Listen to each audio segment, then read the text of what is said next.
la mwanachama wetu mwanaharakati ndugu yetu Saidi Mpaluka Nyagali, maarufu sana kwa jina la Mdude Nyagali.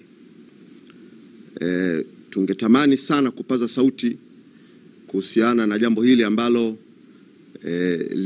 limetushika mioyo, akili zetu. Tumelizungumza ndani na limevuka mipaka. Limezungumzwa na taasisi mbalimbali za kimataifa ikiwemo Amnesty International, Human Rights Watch na mashirika mbalimbali na marafiki zetu wengine wengi tu kutoka nje ya nchi, kuhusiana na kutaka kujua yuko wapi Mdude Nyagali ambaye tarehe 2 mwezi wa 5 alivamiwa nyumbani kwake na watu waliojitambulisha kwamba ni maafisa wa jeshi la polisi.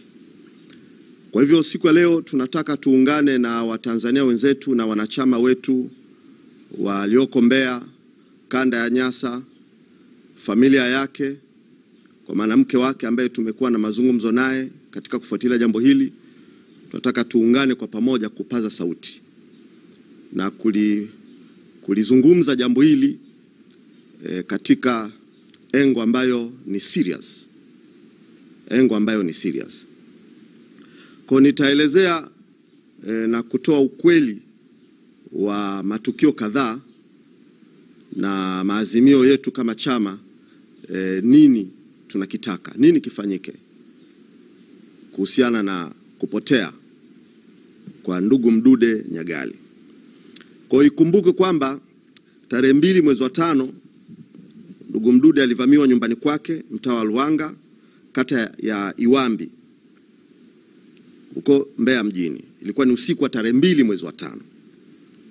Waliomvamia Mdude Nyagali walijitambulisha kuwa wao ni maafisa wa jeshi la polisi. Majirani walimtaarifu mwenyekiti wa serikali za mtaa ya Ivwanga ambaye alifika eneo la tukio usiku huo. Vile rafiki yake Mdude Nyagali aitwaye Abdukarim Juma alifika nyumbani kwa Mdude Nyagali usiku huo baada ya kupigiwa na mke wa Mdude Nyagali, baada ya kupigiwa simu.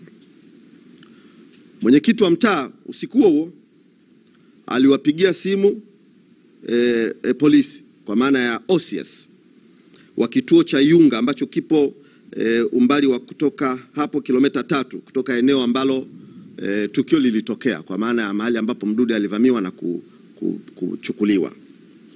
Hata hivyo, OCS usiku ule alimjibu mwenyekiti wa mtaa kuwa yeye hawezi kwenda eneo la tukio, kwa hivyo wao, yani waanga, ndio wamfuate yeye pale kituoni. Mwenyekiti wa mtaa aliongozana na rafiki yake Mdude, yule Abdukarim Juma, pamoja na mke wa Mdude Nyagali ambaye alikuwa na mtoto mdogo mgongoni mwake. Wakaelekea paka kituo cha polisi cha Yunga ambapo alimkuta OCS aliyewaeleza kuwa pale kituoni hana sehemu ya kuweka mahabusu, kwa hiyo hana mtu yoyote aliyeshikiliwa pale, na akawaeleza kuwa waende kituo cha polisi cha kati, Central Police pale Mbeya mjini.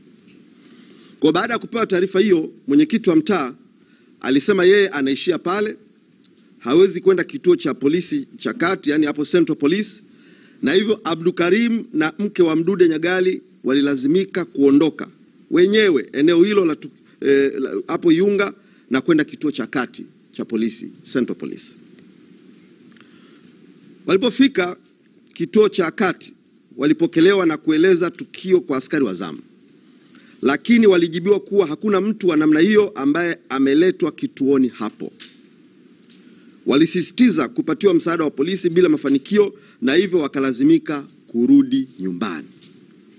Baada ya kueleza tukio lote hilo, hawakupata msaada wowote. Kwa hivyo mke wa Mdude na Abdukarim, rafiki yake Mdude, wakarejea nyumbani. Mwenyekiti wa mtaa naye alirudi eneo la tukio na kuamuru wananchi waliokuwa wamekusanyika eneo lile watawanyike, wakaendelee na majukumu yao, na yeye akaondoka. alipopigiwa simu na katibu wa mkoa wa Mbeya pamoja na waandishi wa habari kuwa mbona haonekani eneo la tukio, alisema kuwa ana kikao muhimu cha Chama cha Mapinduzi maeneo ya Sabasaba, kwa hiyo naye akaondoka. Tukio limetokea kwenye mtaa wake na watu wamekusanyika kwa taharuki, na mwenyekiti huyu akawa ameenda kutoa maelekezo kwamba watu watawanyike wakafanya shughuli zao. Katibu wetu wa mkoa wa chama alimpigia mtendaji wa kata ambaye alifika na eneo la tukio, na kisha akaondoka, na kwa pamoja baadaye tena RCO wa mkoa wa Mbeya alifika eneo la tukio majira ya saa 4 hivi, akiwa sasa wameongozana na viongozi ambao walikuwa wamewafuata, wakawa wamefika eneo la tukio pamoja na watu ambao walikuwa wamekuja kuchukua sampuli mbalimbali, yani DNA kwa ajili ya kupima damu na sampuli kama sehemu ya awali ya uchunguzi wa jambo lenyewe. Sasa baada ya pale pakatokea ukimya tu. Baada ya kuchukua sampuli pakatokea ukimya, na hakuna aliyekuwa anatoa maelezo yoyote, hakuna ambaye alikuwa anajibu jambo lolote. Tarehe 3 mwezi wa 5, yani kesho yake, ofisi yetu ya chama ya kanda ilipokea taarifa kutoka kwa mmoja wa mwanachama wetu aliyejulikana kwa jina la Ezekiel Sheyo.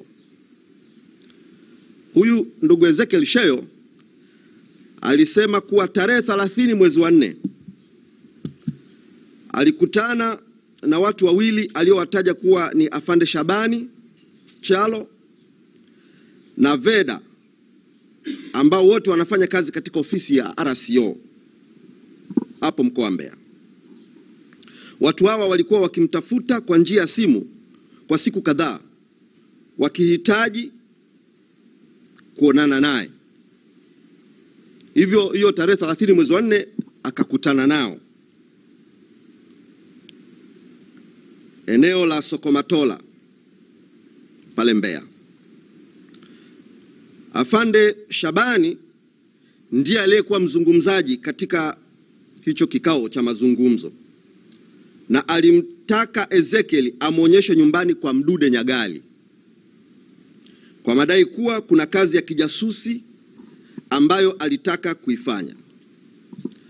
Hata hivyo Ezekiel alikataa na kumweleza kuwa hafahamu anapoishi Mdude. Afande Shabani alisisitiza kuwa kuna hela nzuri na kwamba Ezekiel ataje kiasi chochote cha fedha anachohitaji atapatiwa. Kwa Ezekiel aliendelea na msimamo wake kuwa hafahamu anapoishi Mdude Nyagali na kwamba hiyo kazi ya kijasusi ataweza kuifanya. Afande Shabani na mwenzake waliondoka na kumwacha Ezekiel eneo lile ambapo yeye